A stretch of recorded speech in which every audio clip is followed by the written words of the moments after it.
5월 28일 두 개의 지하철 노선이 생깁니다. 여의도역에서 서울대를 잇는 경전철 신림선과 기존의 강남역에서 끝나던 신분당선의 신사역 연장입니다. 신분당선은 우리나라에서 순수 승하차 승객만으로 전국 1등을 찍는 강남역과 수많은 간선버스와 광역버스로 가득한 강남대로를 지납니다. 또 강남과 분당을 최단거리로 잇는 경쟁력 덕분에 2011년 첫 구간이 개통하기 전부터 늘 연장해달라는 요구가 많은 노선이었습니다. 남쪽으로는 광교 연장이 이미 몇 년 전 개통되었고 호매실 연장도 우여곡절 끝에 착공을 앞두고 있습니다. 그런데 북쪽 연장은 그리 순탄하게 진행되지 못했죠. 신분당선을 어디로 보낼 것이냐를 가지고 10년 넘게 갈등이 있었고요. 지자체나 정치권에서는 은평 뉴타운 경유, 고양시 삼송, 식사지구, 심지어 킨텍스 연장까지 요구를 해온 상황이지만 실제로는 한강조차 건너지 못했습니다. 그 와중에 강남역 이북에서 최초로 신사역까지만 먼저 착공해서 이번에 개통을 하게 된 거죠. 이번 영상에서는 말도 많고 탈도 많았던 신분당선 북쪽 연장 이야기와 이번 개통으로 어떤 것들이 달라지는지 살펴보겠습니다. 안녕하세요, 전차라떼입니다. 이번 신분당선 개통 구간은 기존의 강남역 위에 강남대로를 따라서 신논현, 논현, 신사역 이렇게 3개 역을 이어주는 노선입니다. 총 연장 2.53km니까 사실 전철역 2개 정도 거리밖에 안 돼요.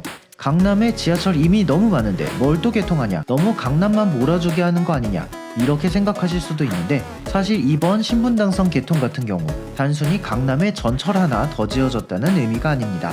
기존에 강남에 지하철 많은 거 사실입니다. 한때 서울의 25개 구별 지하철역 개수가 화제가 된 적이 있어요. 서민들이 많이 사는 대표적인 지역인 강북구에는 그 당시 기준으로 지하철이 4호선 하나, 거기에 지하철역은 3개밖에 없었고 관악구 같은 경우 지하철은 2호선 하나, 지하철역은 4개밖에 없었거든요. 그래서 이 지하철역들은 이미 다 엄청나게 미어터지는데 강남구에는 지하철 노선도 역도 많잖아요. 그래서 이를 보완하고자 서울시는 기존의 지하철이 커버해주지 못하는 음영지역을 위주로 경전철 노선들을 계획했습니다. 첫 번째로 강북구와 성북구를 커버하는 우이 신설선이 개통했고요. 그리고 관악구 신림동을 타겟으로 한 신림선이 신분당선 연장과 같은 날 개통합니다. 그런데 강남 지도를 이렇게 놓고 보면 신기한 점이 있습니다. 지하철이 많기는 한데 동서를 가로지르는 지하철 노선이 대부분이라는 점입니다. 강북의 도심과 강남을 이어주는 3호선이 있지만 고속터미널 경유 때문에 압구정에서 방향을 틀어서 D급자로 가죠.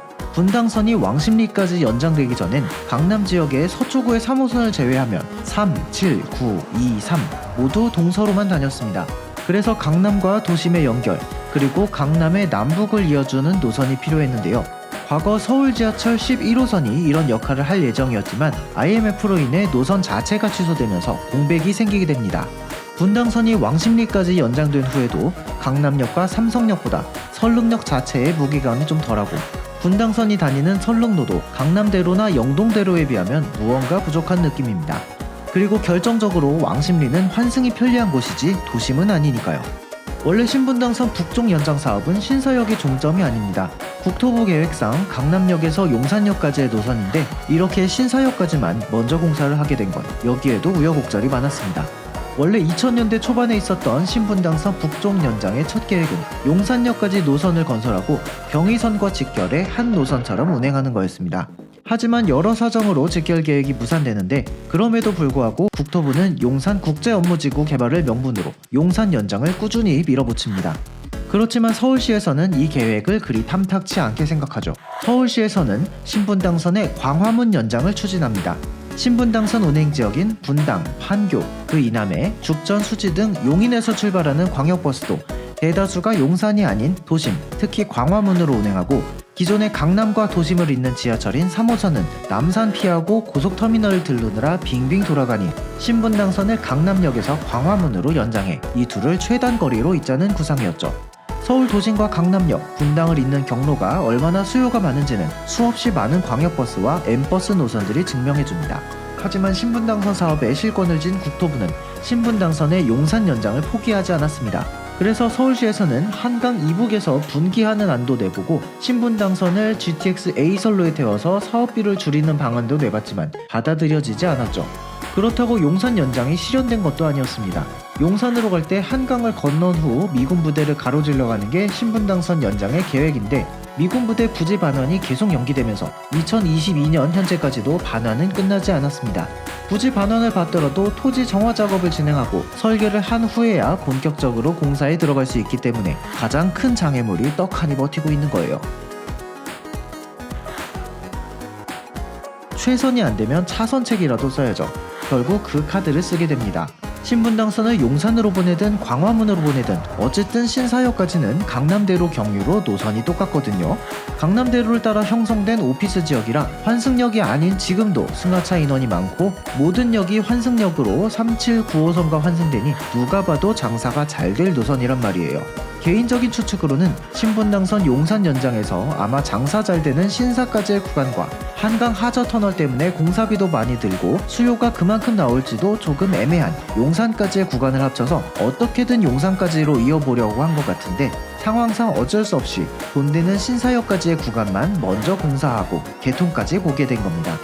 앞에서 이번 개통이 너무 강남 몰아주기 아니냐라고 생각하지 말아줬으면 한다는 점은 강남이 목적지가 아닌 사람도 이 구간의 개통으로 이동이 많이 편해진다는 겁니다. 예를 들자면 이런 경우들이죠. 9호선 라인의 강서구 지역이나 여의도에서 판교에 간다 하면 지금은 고속터미널 양재 2번을 갈아타는 방법이 최선입니다. 특히 이 중에서 고속터미널 환승 아주 빡세고 고속터미널 교대 사이도 사람이 애니타임 미어 터지죠. 신논현역에서 강남역까지 지도거리 재기를 해봐도 800m가 채 안되는데 이게 연결이 안 돼 있어서 지금까지 불편하게 다녔던 거예요.